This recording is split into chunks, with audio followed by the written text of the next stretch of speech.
I'm Elex Michaelson. This week, the issue is the presidential debate. Insights and analysis from a variety of perspectives. Then, one-on-one with Pod Save America host and former Obama speechwriter Jon Favreau. The issue is starts right now. Broadcasting across California, you're watching The Issue Is. Look, if we finally beat Medicare. Well, he's right. He did beat Medicare. He beat it to death. So much post-debate talk not about Donald Trump, but about President Biden's age. We've got a great panel here tonight. During a post-debate issue is special. We talk with Politico's Melanie Mason, KFI's John Kobylt, strategist Brian Goldsmith, and former Hardball host Chris Matthews. Melanie, let's start with you. One word to describe the debate and your big takeaway from the night. I'll cheat and use two words, but they'll be compound. Low energy. If he was hoping to assuage fears about his age, he did not do it. And Trump was low energy for him in a way that I think actually benefited him. John, one word. Excruciating. If you hadn't invited me here and I didn't like you, I would have turned on the Dodger game. Brian Goldsmith, to you, your one word and your big takeaway. Sad with an exclamation point. There's going to be a big debate within the Democratic Party about how we move forward here. My one word is disaster. And the private conversation that's been happening for months about potentially replacing Joe Biden at the head of the Democratic ticket will now become very public very soon. Chris Matthews, what's your one word for the debate? Well, I have to say, it's like in the old cowboy movies, choose your weapons. Biden didn't choose any weapon. Do you think that Joe Biden can recover from this? There is talk, clearly. We heard it tonight. They've already begun the conversation, because if you can't debate this guy between now and November, how are you going to beat him? The Democrats have a credibility issue now. They have just spent the last year trying to tell the American people that he's fine, he's up for the job. And if Democrats are now going to turn around and say, we want to replace our nominee, how are those same Democrats going to sell that case?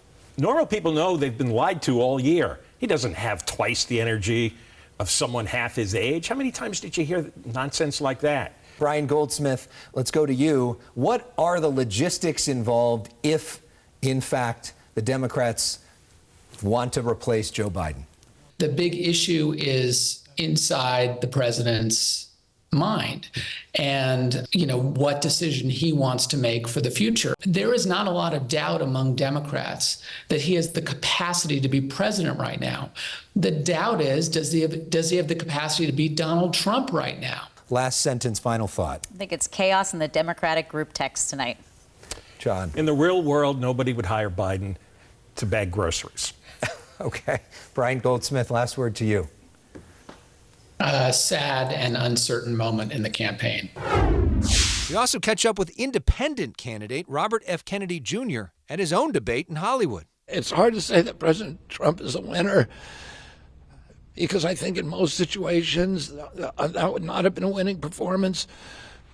But I think, President Biden seems so frail and so unable to rise to the occasion. And, his face lacked affect. And it was sad. By Friday morning, a more energetic Biden back on the campaign trail. I don't debate as well as I used to. But I know what I do know. I know how to tell the truth. I appear on TMZ Live with Harvey Levin and Charles Latiboudier. He's telegraphing that he is not going to drop out of this race, which a lot of Democrats are begging for him to do. We talk with Long Beach Congressman Robert Garcia, a Democrat who was in the spin room on behalf of the Biden campaign. Do you think that of all the candidates in the entire country, that Joe Biden in his 80s is the best candidate to beat Donald Trump? Absolutely. And you know why? Because Joe Biden is the only person in the entire country that has actually ever beaten Donald Trump in a presidential election. There are many months still until the election. There will be another debate. And sure, I think everyone, including Joe Biden himself, who has mentioned it, would have preferred him not to have that raspy voice in the debate. But we've moved on from that. Can you guys think of a political debate that was as bad as a performance as bad as this? Jon Favreau talks about this week's debate on a special edition of his popular podcast, Pod Save America. We all saw this, right? Well, that's I the think thing. I'm not going to be convinced that I did. Don't tell me my eyes are lying. Days before the debate, we met up with Favreau at Crooked Media's headquarters. The former chief speechwriter for Barack Obama is out with a new book, Democracy or Else. Jon Favreau, welcome to The Issue Is, and thank you for having us here at Crooked. Thanks for coming, and thanks for having me on the show. Yeah, we love that Crooked is here in California, and it often gives us an opportunity to mooch off your guests. So we appreciate that as well when people come in to do your show. The book is great, Democracy or Else, and How to Save America in 10 Steps. I read the whole thing. It's fun. It's fast. It's funny. Yeah. It's like every other sentence seems to be a joke. Tried to keep it light. It's the textbook I wish I had when I was taking poli-sci class, and I think it's really inviting for a whole lot of people. Even if you're not a liberal, I think it's really written as a way to get you more involved in politics. Why do you think that a book like this is necessary? I mean, we started Pod Save America back in 2017 because after Donald Trump won, a lot of people who hadn't been involved in politics, hadn't really even paid attention to politics, and some Democrats, some Republicans, some people who just weren't either, said, we're scared about what's happening with the country. We want to get involved, but we're not sure how we'd be most useful, where to start. And, the pod for the last several years has been trying to help people understand that politics doesn't have to be as scary and confusing as it may seem, and that getting involved is easier and more useful than you might think. And we also had the opportunity to talk to so many people who are smarter than us and more experienced than us, and whether it's strategists, politicians, organizers, activists. And so we wanted to include their lessons in the book, our lessons in the book, and just sort of put it all on paper, because we've been talking into microphones for all these years, but we figured it'd be good to get it into a book. Yeah, and that is the best part about hosting a show, is that you do get to talk to people smarter than you, and I'm so grateful for the opportunity to talk to you, to learn from you. And the book starts with this idea of being prepared and getting informed, and goes into the very challenging dynamic that we're in right now in terms of our media landscape, which has changed so much even in the last few years. Yes. For people that are confused on what do I believe, what do I not believe, where should I go, what do you say? I mean, I still think mainstream news sources, your New York Times, Wall Street Journal, Washington Post. The Issue Is. See, the issue, of course. Yes. Those are going to be the sources that you can still count on. And also, if you see something and it strikes you as surprising, go find a couple other sources that are saying it as well. Don't just take one tweet and think that that's the news and start sharing it. So you're the messaging guy. Obviously, you were the speechwriter for Obama. And one of the things you talk about in terms of messaging here is the challenge of talking to people that really aren't that into politics, which, by the way, is most people. Most people aren't like us. What's your best advice for people to try to bring them into the fold a little bit? It's a great question. I think oftentimes when we think about how to communicate with people, we think about it in terms of, what do I need to say to them? What do I need to tell them? And I think a lot of the most impactful and persuasive conversations start with listening and asking someone, what do you care about? What issues are on your mind? What concerns do you have about political issues that may affect you, that may affect your family, that may affect your community or the country? And then go in from that way. And I think that right now, when most of the people who might not participate in this election have such little trust and faith in institutions, making sure they hear from trusted messengers and making sure that you can be a trusted messenger is probably going to be the most important thing in terms of trying to persuade them to see things differently. And you make the argument that talking to a neighbor or somebody in your community is far more influential and persuadable than some random schmuck. Yes. That's maybe even calling you on the phone or something like that. Although that story reminded me of an experience that I had when I was in college and I was doing door knocking, and I remember asking, are you voting for John Kerry? And the guy said, I'm voting to shoot John Kerry. And I said, undecided? I think we got the data wrong on this one. But I've gotten plenty of those too. Yeah. I was I did telemarketing for a newspaper in high school. So you can imagine how many hang-ups and expletives I dealt with. From a different media environment. Up next, the lessons Jon Favreau learned from Barack Obama. So we're talking to Jon Favreau, the co-author of Democracy or Else. Is your own journey into politics, starting as a kid working on the Kerry campaign, and then a few years later, there's this young upstart senator and your old boss in the campaign, right? Robert Gibbs said, "Come work for us," for this guy named Barack Obama. Yes, he did. And then, of course, you become the speechwriter. What do you think is the most important lesson you learned from Barack Obama? Yeah, it's a great question. Most politicians, Democratic politicians, Republican politicians, I think looked at speeches and still look to some extent at speeches as a collection of sound bites and applause lines. And Obama, in that 2004 convention speech that he wrote himself, because he didn't have a speechwriter before me, he told a story.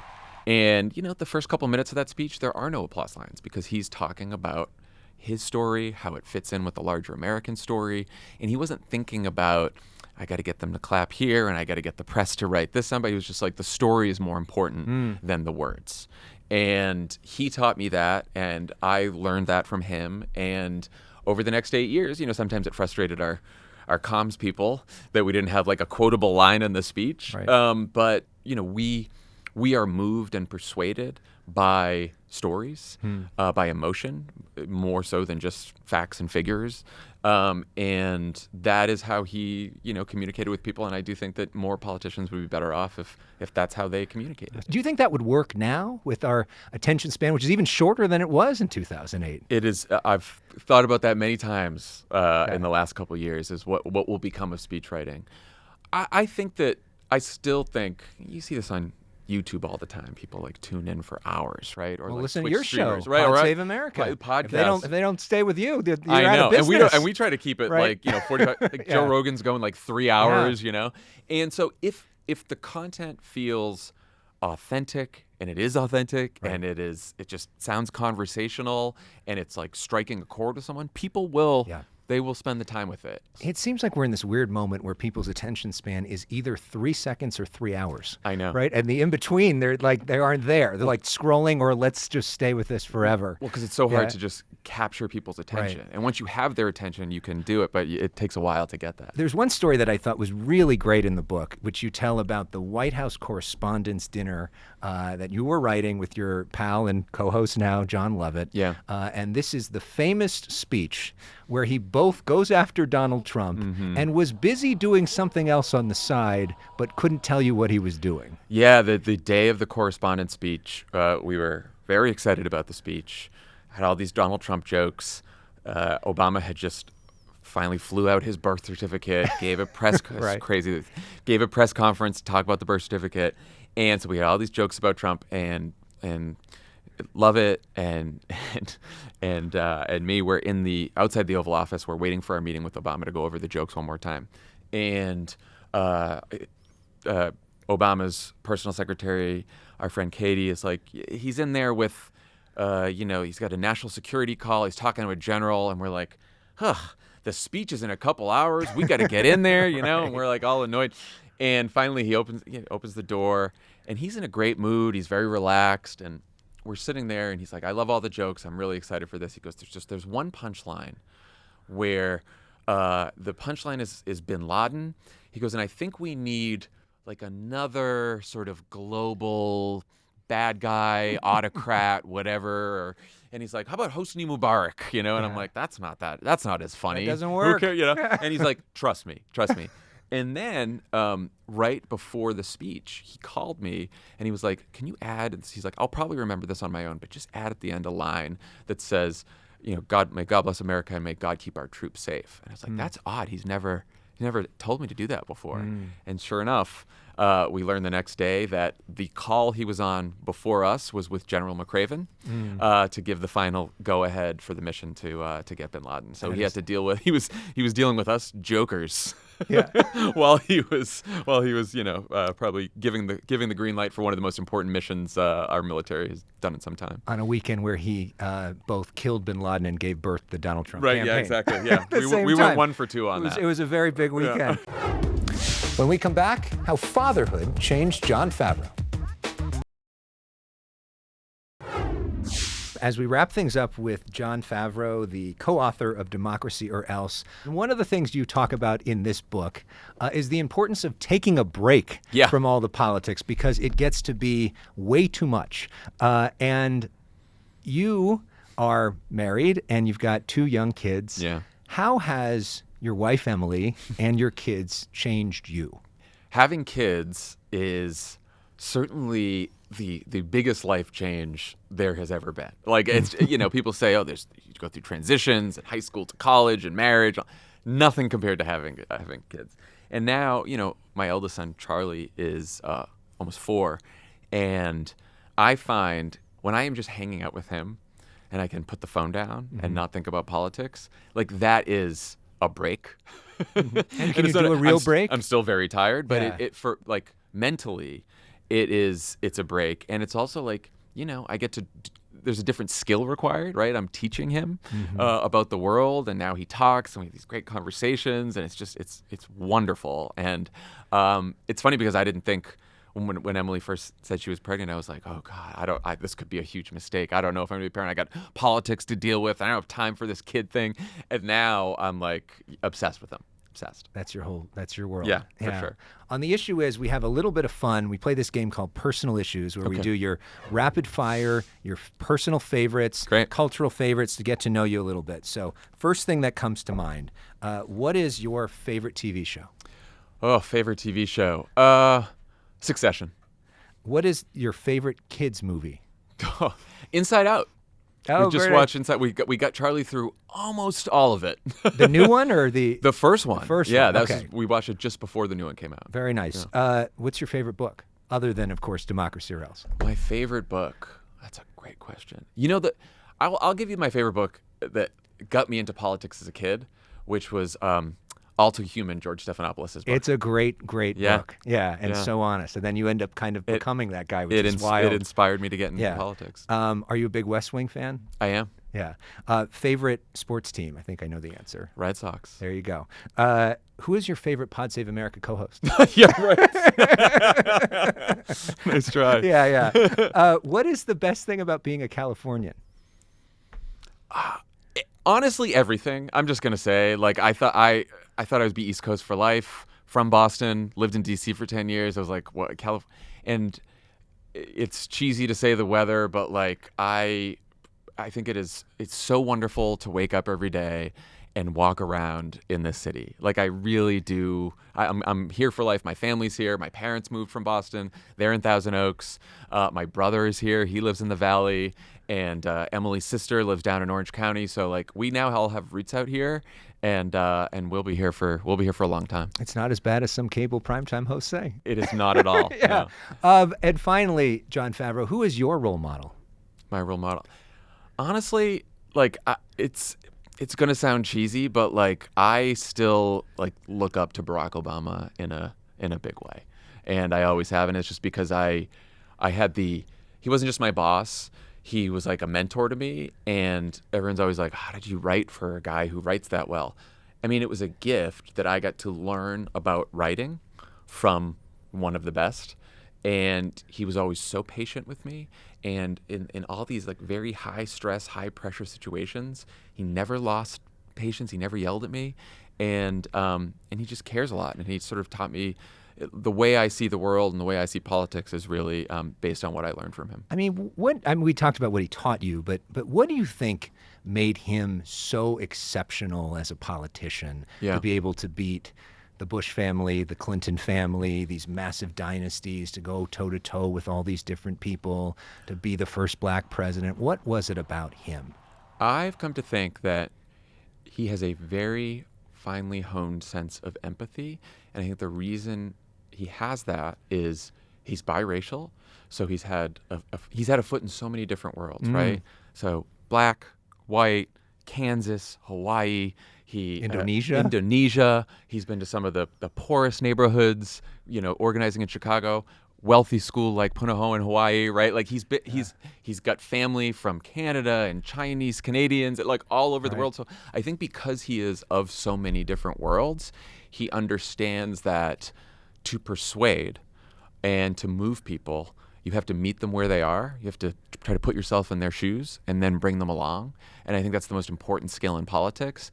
And that's his whole life tells that story, which is why I think he was able to succeed. Well, John, congrats on all your success. It's really incredible what you've built with Crooked. Thank you. And I think the most important work you've done, though, is with Vote Save America, and this ability of bringing people into politics from all different walks of life around the country and getting them involved in the system is, I think, the most important thing. And I hope that's a huge part of your legacy because it's really important work. Well, thank you. And I'm just really grateful for our team here who puts it together and runs it, and also just all the people who have signed up and given their time and energy to this, because it's what we need right now. And all the proceeds from this book, Democracy or Else, goes to Vote Save America to help get people more involved in politics. That's right. Jon Favreau, so great to talk to you on The Issue Is. Thanks so much for having us. Thank you.